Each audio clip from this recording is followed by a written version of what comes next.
Good evening, ladies and gentlemen. It's Monday night. That means it's time for another edition of Circle Track Chatter presented by Sun Parlor Trailers. Joined as always by former driver Rob Young. Rob, how are you tonight? Really good, Craig. And you? Oh, I'm awesome. We had a really good weekend. We had a fun night out at Southern Ontario Motor Speedway. Saw some fantastic racing. That Thunderstock race was something else, watching the two leaders bounce off each other, but that was pretty exciting. And congratulations to Jake Hooker did the, I don't know what you want to call it, but the double-double or hit for the cycle or whatever you want to call it. He won the heat and feature in both the Thunderstock race and the late model races. So that was pretty exciting to watch. What do you think of all that, Rob? Yep, and he would have won his Thunderstock heat too, but Alan Riem really put on a real charge there at the end. Jake got around him, but Alan came back and wasn't going to have any part of that and ended up winning the heat. So he did a really good job. So you saw Alan beat Jake to the line in the heat race, and then Jake and Steve had a great fight there going on. And, Jake ended up winning, but it was a really exciting for the fans, and that'll keep bringing them back. Absolutely, and I'm sure it was exciting for the fans, and I'm sure it was pretty exciting to watch that if you were sitting in the driver's seat of Paige Lanou's car, because she had a front row seat of all that stuff that was going on up there. So maybe we'll get lucky and she had a GoPro or some sort of a video, and we can check it out from her car. But tonight we're going to be joined by third generation driver of the infamous 00 at Southern Ontario Motor Speedway. She's kind of taking a break from racing right now, but we're going to talk to Morgan Dale. She started out in the Bombers and then moved up to Thunderstock, and now she's just taking a little bit of a break. But we're gonna talk to her. She's got lots of stories, I'm sure, of all the good stuff that's gone on to the track. So what's your opening thoughts on Morgan, Rob? Well, I was thinking about this afternoon. I raced together, which I'll probably talk about later. But I started in '81 and it opened in '71, and I know the grandfather was racing there before that, and there a day, whether it was Jimmy or Mike or Morgan or Jimmy Dale Sr. for over 50 years. So we'll get into that a little bit later, do some math, and yeah, it's kind of when you try to get your head wrapped around that one for a minute. But anyway, I'm looking forward to talking. Well, let's bring her in here and let's hear what she has to say. Come on in, Morgan. Hello, Morgan. Hey. How are you? I'm good. How are you? I am awesome. How's everything? What's going on? What's new and exciting? Everything's good. Just finished nursing school, which is awesome. So right now I'm just focusing on studying to write my register's exam and taking care of my daughter. She wants to say hi too, I guess. That's all right. Congratulations on finishing, graduating nursing school, and good luck on your exam. And I mean, I'd like to say that I hope I see you at the ER, but I don't really want to see you at the ER. But if I do, well, then hopefully you'll take good care of me. How about that? Sounds good. Rob, you got anything more before we get going here? Well, she went from a race car driver to now a registered practical nurse coming up when she's done her schooling. But I remember Morgan when she was like a lot of the kids out there when they were, running around. I never thought that they'd be drivers, but here they are. So yeah, come back, Craig. All right, so I guess Morgan, your racing career starts in a car without a motor. You started out doing some soapbox derbies. Talk about that a little bit. Yeah, we used to do soapbox derbies when we were younger because my grandpa, he's been a volunteer for Big Brothers. So back when we were younger, he was actually the one that would bring the ramps and bring all the cars. So my dad built one. At the time, we were the only one that actually had one made out of steel. All the other ones were made out of wood. So my older sister, Mackenzie, first raced that soapbox car, and then it got passed down to me. Awesome. And did that give you an advantage being made out of steel instead of wood? It was a little lighter, which definitely helped. It was definitely lighter. You had more flexibility with, your aerodynamics and the way that it was built. But It was fast for not having a motor. Good stuff. Was racing always your passion? Is it something you always wanted to do, or were you involved in some other stuff growing up? It was definitely something I always wanted to do, especially since my dad raced for so long. I was always in the garage trying to learn and helping him. And then before I actually started racing, I worked on his car, part of his pit crew. And then I actually got into racing because one year I was a backup driver for Caitlin Haskell's bomber, Jason Haskell's daughter. And after I raced that once, I was hooked. I bought a car, I think a month later, and raced it the next year. Very cool, very cool. So how old were you when you started working on your dad's cars? Like, do you remember? It was so long ago. I have no idea. I know at the track, obviously, I started working on it once I was old enough to go into the pits. So that would have been 13, 14, something like that. Okay. Rob, do you have any questions about any of that? Well, I noticed the Soapbox Derby car had a 13 on it, not a 00. What happened there? So that 13 car, that one would have been one of the ones that my grandpa brought for everybody because they used to supply them. So that would have just been one of the ones that were brought in. Because it's Mackenzie, when she used to race ours, I had to race a different one. Okay. I'll turn it back over to you, Craig. All right. So at some point you decide you want to try racing. You get yourself a go-kart, or somebody gets you a go-kart anyway. Talk about racing a little bit. So I've never actually raced go-karts. My dad built us one when we were younger, but we just literally raced it in the backyard or around Oriole Parkway. The only time I actually raced a go-kart once was they had them at South Buxton one year, and I hopped into a friend's car.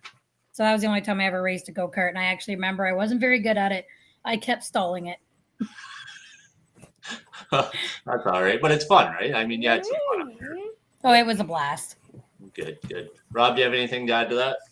Did she say she raced it around Memorial Parkway? Is that what you said? Oriole Parkway. Oh, so that's in just off Shrewsbury. Greenfield. Okay, all right. I'm just curious. All right, turn it back over to you, Craig. All right. So at some point, you decide that you want to give big car racing a go, and you get yourself a bomber. You were telling us a little bit about before the program started, but anyway, you decide you want to get yourself a bomber. Talk about what brought that on, and how that all went for you. Yep. So I just remember that Jason Haskell's daughter Caitlin was racing bombers for a little while there, and she wasn't going to be there one night. So I was asked to step in. So I actually raced her bomber one night, and after that, I couldn't not get into a car again. So I ended up finding one that was for sale. I bought it off Gary Johns. It was Cale Johns' old car, and it's been history ever since. What's that conversation like with your father? That, hey, Dad, I want to go racing, and I want you to help me sell the car or whatever. Is he supportive, or is he more of, are you sure you want to do that? I'm not really sure because I didn't really get any help from him. The odd time, if I needed equipment, honey, stop, please. If I didn't have equipment that I needed, then I would go to his garage. But other than that, I really didn't get much help from him. Rob, do you have any questions about that? So Morgan, you have three sisters, Mackenzie, Brooke, and Emily, and you were the only one that went racing. They didn't want to have any part of the racing end of things. So how come you were the only one? I think it all had to do with, like, I think most of them, if they got the opportunity to do it, they would. It's just the hard thing is getting that opportunity. Actually getting the help to help with the car, having the money to do it. Honey, stop, please. Sorry. That's okay. No, future racer right there. Yep. All right. So what was that experience like? You step out there. I mean, you're on the small track in the bomber, but even still, you're on a big track and a big car. What was that experience like the first time? And did you have an opportunity to practice beforehand, or it was just kind of jump in there and try it? So, no, it was definitely a lot different, especially being, honey, stop, please. Being on the small track going to the big track. The small track I actually found harder because your turns are a lot sharper. There's not much room. There wasn't much light. That's why I wish I got the opportunity to race on the track that it is now, because you get a lot more room. There's a lot more bank. I found it would probably be a little easier. Okay. And how did your rookie season go? Were you pretty successful, or were you just kind of rolling around figuring everything out?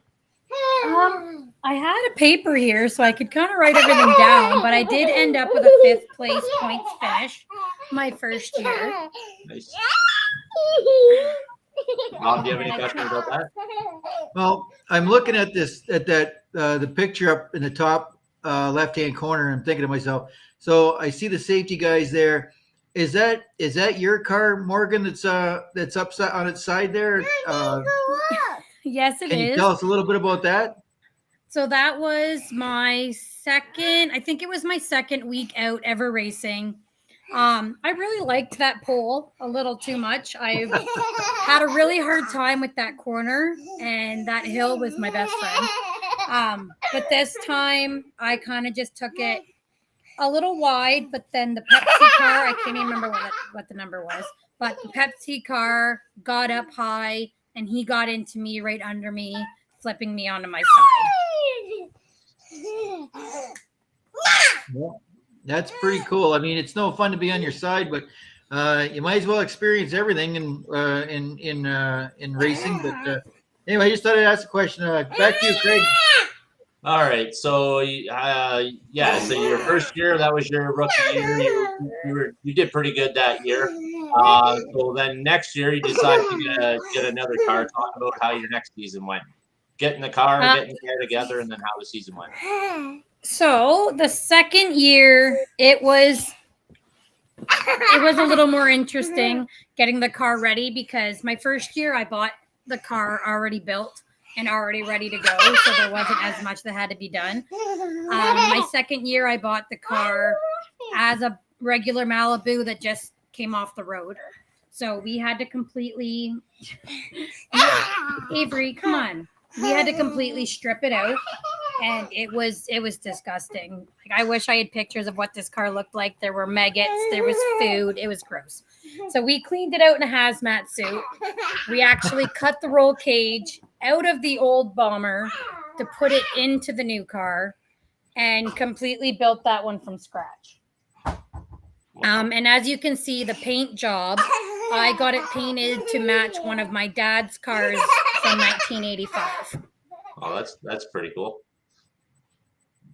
Any reason that you picked that paint scheme? You said 1985. Any reason you picked that one? It was one of the easiest ones to follow, because a lot of his cars, when he, like, before he got into the big cars, like modified and late models, and started doing decals, he didn't have much of like designs on them. So I found this one and I just really liked the design. So the only difference I did to it is, instead of blue, I kind of did a purple, and instead of like the red, I did more like a pinky red, just to kind of add my own little touch onto it. Okay, Rob, do you have any questions about that? No, it looks a lot like your Uncle Mike's car as well. But yes, so, he also yeah. had one like that too. So I'm gonna take a moment here, because I at the beginning of the show I said I raced against your grandfather. That would be Jimmy Dale Sr. in 1981, and the track opened in 1971. So this was 10 years after it opened that I started. And I know that your grandfather started before that, but I'm not sure when. But let's just put this into perspective. There has been a Dale racing at that track for over 50 years, because this being 2022, started in 71. So we celebrated 50 years. So 51 years the track's been there. Is that what, am I right there? Yeah, 51 years. Yeah. Anyway, long story short, there's been that makes the Dale family the family of stock car racing at call it South Buxton Speedway. That's pretty amazing when you think about it. Between you and your dad and your grandfather and your uncle, the Dale family's been represented pretty good. So I guess again I started thinking, well, who else out there has been racing that long? And I don't know when Rick Haskell started, but we've had Haskell's been there quite a while too. So I don't know. Maybe one of these days I'll have to sit down and get this all figured out. But there's got to be a first family of racing from out there, and I think that the Dales have to be up there in the top 1 or 2 anyway. So that's pretty awesome. You come from a long line of racers. So, it's insane to think of. Yep. All right, I'll turn it back over to you, Craig. All right, and just to add to that, probably the longest consecutive running number, or whatever way you want to put it, because if there's a 00 on the track, you definitely know who's driving it. Just out of curiosity, you just wanted to carry on the family tradition and carry on with the 00, or was there something different behind picking that number? No, that's definitely what it was, especially knowing that I'm a 3rd generation Dale. I just felt like there would have been no other number that would have been able to suit. Absolutely. I can understand that for sure. All right. So hanging out at the racetrack, I mean, you're not racing right now. So and racing is definitely a family for all of you guys. You guys are all running around in the Redneck Garage shirts and whatever. And that's pretty cool to see. But talk about that a little bit. I mean, you guys go to the track and you just hang out all the time. Talk about that a little bit more, hanging out with the family at the track. Yeah, so that bottom picture, actually, that's I was driving that year, and it was the Halloween in July or whatever it is. They did the trick-or-treating. That was funny. And then that top picture, to talk about that one, we used to work at Ohsweken. Me and my dad and my stepmom used to drive up every Friday and work at Ohsweken. So that was kind of cool. But yeah, so me and my older sister, we both work on my dad's car. Was every Saturday night.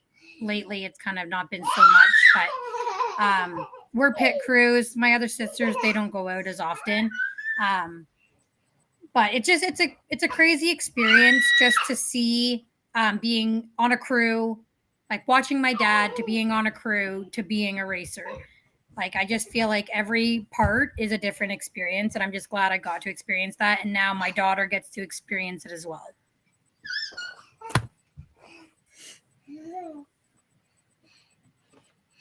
Well, I can see that your whole, every time I saw you at the track, you were very focused on whether it was racing or you're right in there, whether you're helping your dad or and now you're a mom and you bring your daughter Avery along, and you're very dedicated to stock car racing, not only at the Southern Ontario Motor Speedway, but as you mentioned, Ohsweken as well. But it's really cool that what your dad and your grandfather and your uncle did, you found that passion as well, and I can see that. I can see that in you.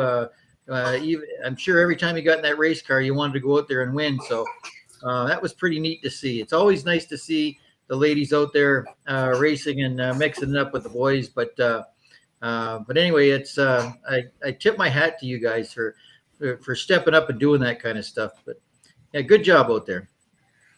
Thanks. Yeah, I don't know. I was going to say I'll turn it back over to Craig, but I don't know if we lost Craig there or something. But are you there, Craig? I'm here if you can hear me. I can hear you. Go ahead. All right, so we just have to take a quick commercial break, and then we'll come back and we'll talk about doing some Thunder stuff.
off, and now I can't get it to work again.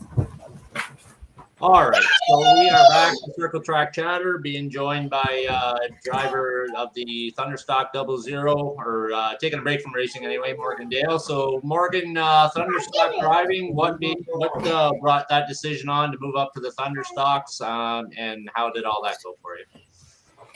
So first of all, they were canceling the bomber class, so it made a good decision moving up to the Thunderstocks.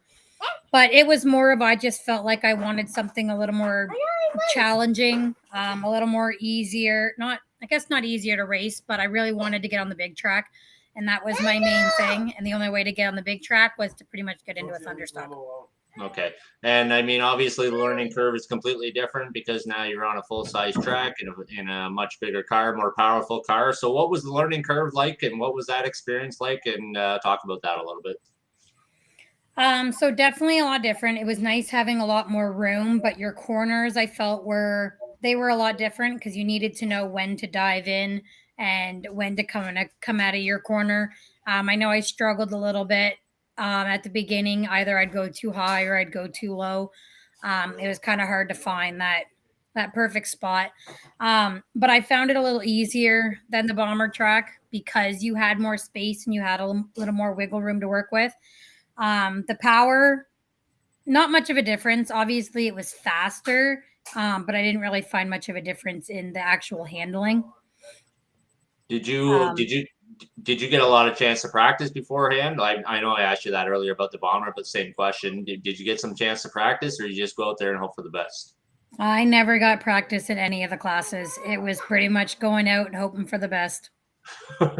Wow, I can't imagine going through that, but that's pretty cool. You figured it out pretty quick because you did a great job out there, and Rob, do you have any question about that?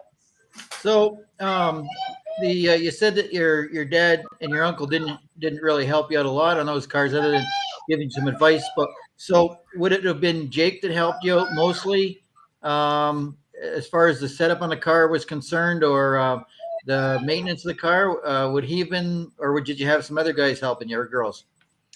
So it would have been Nick. So Nick Garvin, him and his dad have been on my dad's crew pretty much since the beginning. And if it wasn't for him, I wouldn't have had the car. But between Nick and Jake, that was the main reason that my car was even out every week.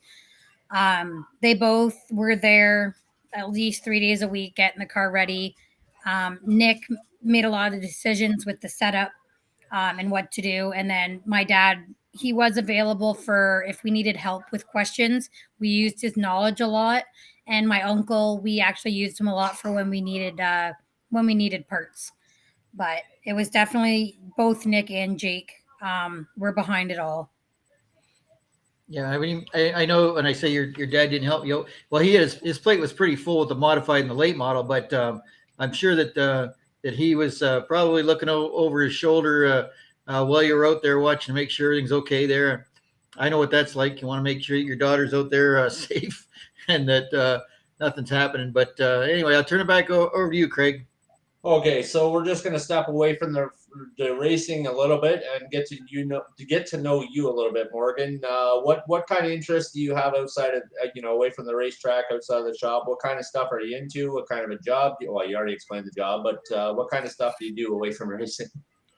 So away from racing, during the summer, I do play baseball. I play baseball every Friday night on the Chatham Slow Pitch League. So that's something I've been doing for about 4 years, something like that. And then I also recently just bought a motorcycle. So that's kind of been my thrill since being out of racing. Other than that, between school and work, baseball, racing, and my daughter, I really don't have much time for anything else. What kind of motorcycle did you buy? I have a 2007 Suzuki GS 500. Oh, nice. Congratulations. Thank you. And you're welcome. And family life, are you married? Do you have kids, pets? What's life like at home? So I have my significant other, Jake. Not married yet, anyways.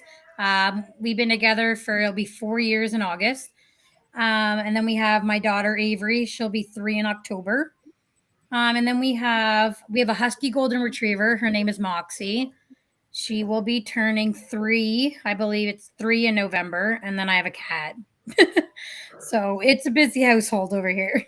Does the cat have a name or just go by cat? Oh, Mabel. Her name's Mabel. She'll be 8 in September. See, we like to get the animal names because we had Jake Hooker on quite a while ago, and he had Bob the Bunny. So we just like to compare names. So Mabel's not bad. That's up there. That's pretty close to Bob the Bunny. I like that one for sure. Rob, do you have any questions about that? So, what position you play on your baseball team? Second base. Okay. Well, that's usually a pretty active place to be playing. That's good. All right. So I'll turn it back over to you, Craig. Are you guys competitive in that league? Yes and no. It's more of just for fun. It kind of depends on who you're playing, if they are rule stricklers, not rule stricklers. But we haven't played a team yet this year that wasn't just out for fun. So it's more of just getting out, getting some exercise, and having fun with some teammates. For sure. All right. Well, we're gonna go back to the racing a little bit.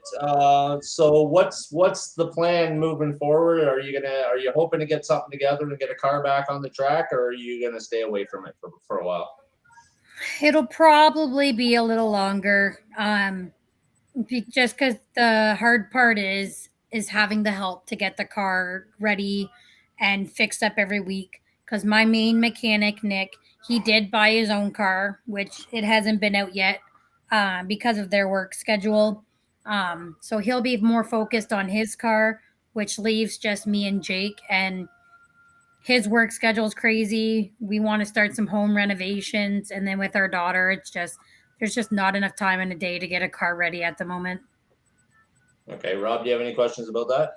Well, it reminds me of my daughter Angela and her son Lane and Ryan.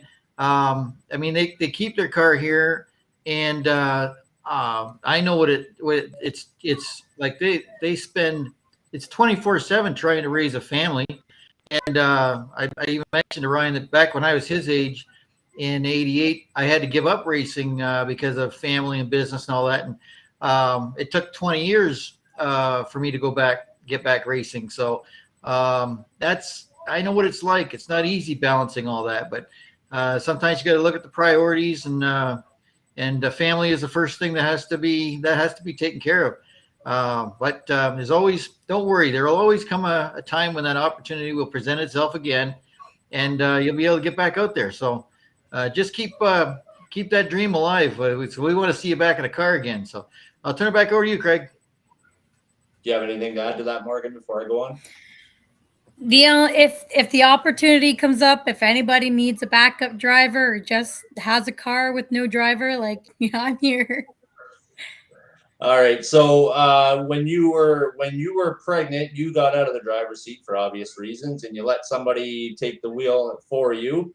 How was that? And were you a nervous wreck? Were you just a fan watching and didn't get involved? How was all that for you? Definitely a fan watching, because even when I was racing, because Nick has done so much for getting my car out there, I would let him get in it a couple of times a year, because it's always been his dream as well as it has been mine. So he let mine come true. So when I was pregnant, there was nothing else I could do but allow him to, give him the opportunity to live his dream as well. So every week it was exciting to see him out there. He did the work. He helped flip the bill, because we all know that ain't cheap. Nervous, not really. It was more just exciting because I know how it makes me feel. And it was just great to be part of giving him the opportunity to do that as well. Okay. Rob, do you have any questions about that? Well, that's the cool thing about being a team. Yes, you have a driver and you have the crew, and the fact that you could step out of the seat and still be a crew member, do what you needed to do. It's a team sport, isn't it? Just one person can't do it all, but just being a part of it though, that's the cool thing. When having your name sort of on the car and being able to help when you can. Not everybody can be a driver, so just being part of a crew is pretty cool as well. So I'll turn it back over to you, Craig. All right, Morgan, in all your years of racing, have you had any bad wrecks, monster wrecks, things that you remember, or maybe don't remember for that matter, that you want to talk about? So the one that we already talked about in the bomber, we had that one. And then my second year of racing was my first year of racing. I also brought the bomber out to Ohsweken.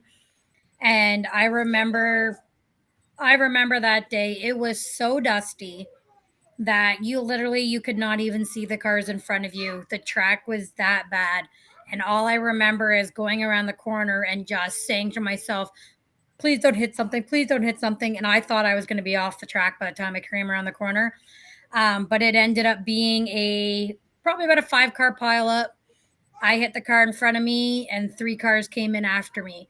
And I just remember it being so crazy because I did not see it coming. It came out of nowhere. And then Nick actually rolled my bomber one year, the first time it was ever rolled. He got her over all the way back onto its wheels. And then this wreck right here, like that bottom picture, by the way, the bottom right picture, that was after that wreck in Ohsweken.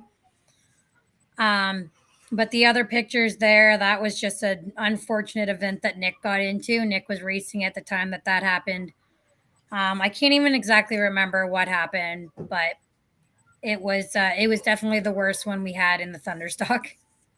Jeez.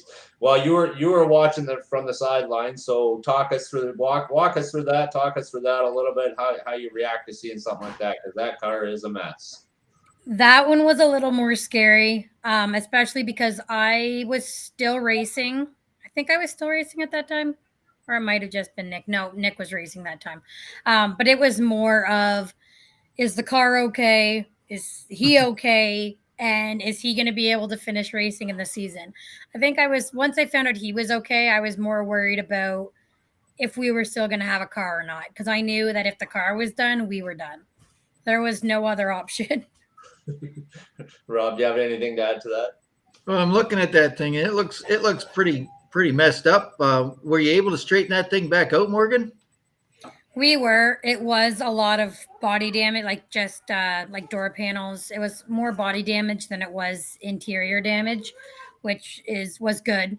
So we were able to get it back out the week after. No, that's good. All right, Craig. All right, Morgan, if you could tell any young girl who may think about wanting to do some racing, or if you could give a young lady some tips or advice about getting into racing, what's something that you would tell them? The thing is, the only thing that I know is to never let go of the dream, because anything is possible. I know I had a hard time my first year racing, being the only girl out there. I know sometimes the boys don't really like it. But don't let that discourage you, because I've always been a firm believer that girls can do anything that boys can. So if you want to do it, you go and do it. Nothing should be stopping you. That's a great piece of advice. And Paige Lanoux is definitely a great example of girls can do the same thing boys can, if not better, because she's beating a pile of them week in and week out. So yeah. Girls, if you want to race, get in there, come out to the track and get involved, and definitely, because maybe the old adage, it's a boys' world or whatever. It's 2022, times are changing, and girls, like I said, girls are better, a lot better at things than most boys are. I know my wife's a lot smarter than I am, but that's neither here nor there. Rob, do you have anything you wanted to add to that? Nope. I think we've got a really good group of girls racing out there with all 4 of them. They're all doing a good job, and they bring a lot of fans along. I see these little kids cheering them on. It doesn't matter whether they're at the front of the pack or the back. When it comes to the ladies driving, those little fans love them, whether they're, as I said, they're back at the back or the front. So it's good for the sport. Yep, for sure. So, Morgan, just out of curiosity, what would be the end game that you would really want to do jumping into a car? Like, would you want to just stick with the Thunderstocks, or would you want to get into a modified or a late model? What would be the end game if the opportunity came up? If the opportunity came up, I think I would continue with Thunderstock. I don't think that I got enough seat time in Thunderstock, also being out of the game for so long already. Um, I haven't gotten my first win yet, and I think before I move up a class, I wanna win races. I do believe that you need to master a class before you move up, and I have not done that yet. Okay, Rob, do you have anything to add to that? That was well said, Morgan. Yeah, too many times we see people jumping up in divisions, and you know that, man. They should have just stayed where they were and learned a little bit more before they made that jump. So that's a good. That's really good of you to say that. That's right on the money. Go ahead, Craig. All right, and kind of the flip side of that question, if you could run any race, anywhere, any class, any whatever, what's the dream race for Morgandale? Ooh, I have to ask one tough question every interview. I don't know. I don't know because it's hard because at this point I'm just anything. I want to race anything, anywhere. That's kind of where I am right now. It would be cool to race a bigger car, modified or late model, in an actual real race because I have been in a late model on Fun Night before, and it was great. Um, so I don't know if I ever get the opportunity to go up something more than Thunderstock, even for one night. I would definitely take it. Awesome. When your dad was racing and you were younger, did you travel a lot with your dad? Did you go to different tracks here, there, and everywhere? Yep, we used to go all the time. Oswego, Merrittville, Humberstone, Brighton. When we were younger, we used to go to Eldora a lot with him when he used to race in Eldora. The only memory I have, because I was really young, but the one memory I have from Eldora is he barrel rolled it halfway around the track. It's the one thing I remember. I don't remember how it happened. I don't remember the end game. I just remember him rolling it. One of the worst wrecks that I've seen from him. Jeez, that place is pretty intimidating to begin with when you just walk in the front gate and then you see your dad go through something like that. So I'm guessing you're not particularly fond of that place, eh? Oh, I still love Eldora. I wish it was closer. I really do. It's a great track to go and watch for sure. Awesome. Rob, do you have anything to add to that? When we were talking with Jimmy, he didn't mention about the role at Eldora. I'm going to have to ask him about that. Yeah, It was so long ago.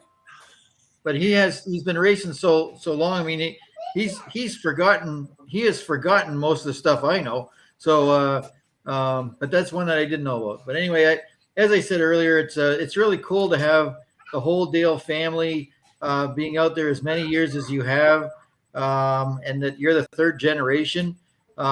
Maybe we'll see. I hope I'm still around to see Avery out there racing. Oh, I we think lost him. Rob.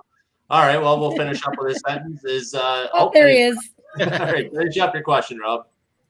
What's that? Finish up your question. No, that's it. You go ahead. I hope to get Avery into go-karts when she's old enough. I really hope I can get her into one, get her started. That would be really cool, and she'll probably be running the 00, I would imagine, right? Most likely. Whether she likes it or not. All right. Do you have any sponsors that you would like to thank? Yes. So CSN Collision Center. Other than they sponsored all 4 years that I raced, and 3 out of 4 years they did my paint job. So they were the ones responsible for painting. Dulux Paint sponsored my first year. They sponsored all the paints.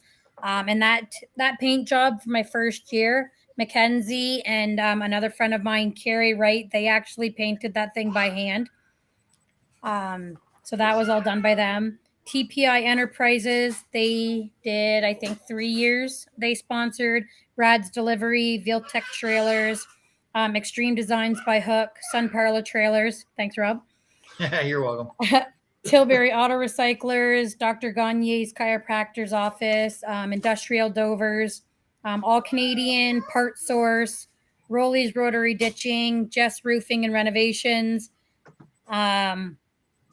I can't remember if it Teddy Customs, Larry's Custom Exhaust hopped on in the last year, Trevco, and Profota's Farm Equipment. Awesome. And Redneck Garage, obviously. Yeah, for sure. Rob, do you have any other questions for Morgandale before we let her go here? Nope. It's just it's, as always, it's a pleasure speaking with anybody, any of the drivers and stuff like that, finding out what they do and where you are now, and it's really cool that you've taken that step towards the nursing thing. I can tell that if you're as passionate about nursing as you are about racing. We're not going to have any sick people in this country, so that's it's really cool of you to do that. But no, go ahead, Craig. And I will just add to that. Good luck on your exam and in your nursing career. And I'm sure that we'll see you at the track every Saturday night, like we always do. And it's always great to see you running around the track, whether you're driving or not. But yeah, we wish you the best of luck, and we thank you very much for joining us. And if you ever the opportunity comes up, I hope that you jump on it and you get back out there get out there, because seeing you run around at the track is no better than seeing you run around the track. So that's what we want to see. So hopefully you get that opportunity. If everybody's looking for a driver, look up Morgandale, because she'll wheel the heck out of a car for you. Thanks, guys. Thank you very much for joining us, Morgan. Enjoy the rest of your night. You too. Thank you. Well, there you go, Rob. We know a little bit more about Morgandale. That's the second Dale we've talked to. We might as well go for all of them. Maybe we can get Senior on here. Maybe we'll get Mike on here sometime and see what everybody's got to say about the whole, because that's one of your family, your family in racing. That's definitely it right there, the Dale. Yeah. I mean, I'm sorry if I missed somebody, but I was thinking, I don't know when Rick Haskell started racing. But there's another family of long time racers out there. I guess I could go on, but it'd be really neat to find out. Too bad we didn't have somebody who could do we'll call it a Buxton historian. I thought about this back earlier in the spring. It's too bad we don't have all of the records from way back in the beginning, back in 1971. Like some of us old guys remember some of it, but it'd be nice to share notes and have a real good, accurate account of who raced at that track, and that's because it's it's over 50 years. So we started there in 71, and here it is, 2022. So yeah, 51 years. It's really cool to know the history, isn't it? All the different divisions that they had back then, and a lot of the different drivers, like as I indicated earlier, the Atkinson family were instrumental in a lot of that way back when. Nice to talk to some of these guys and hear some of the old stories. I mean, I talk to a lot of them in the pits or at some of the other functions we get to, and I hear all these stories and things that happened back then. Man, I had no idea that was going on. It's the behind the scenes stuff that if anybody knew, but anyway, they don't. So that's good. Nobody went to jail. Absolutely. we won't get into all that. Well, fans, if you want to check out this interview or any of our other interview, wow, I cannot spit that out. If you want to check out this interview or any other interview, there we go, I got it right. Check out our YouTube channel. That's Circle Track Chatter on YouTube. Also, if you want to follow along with what's going on at all the tracks in Ontario, check out Circle Track Chatter, on Oval Fan Zone on Facebook. That's our Facebook group, so we have all the information there. Next Monday, right now, off the top of my head, I can't remember who's joining us. I'm sure it'll be another Psalms driver, but we'll get all that sorted out and we'll get the announcement out there. But Rob, as always, thank you very much for joining us. And Rob, I also want to thank Sun Parlor Trailers for everything they're doing to help us get this going. You're very supportive of us, and we really appreciate it.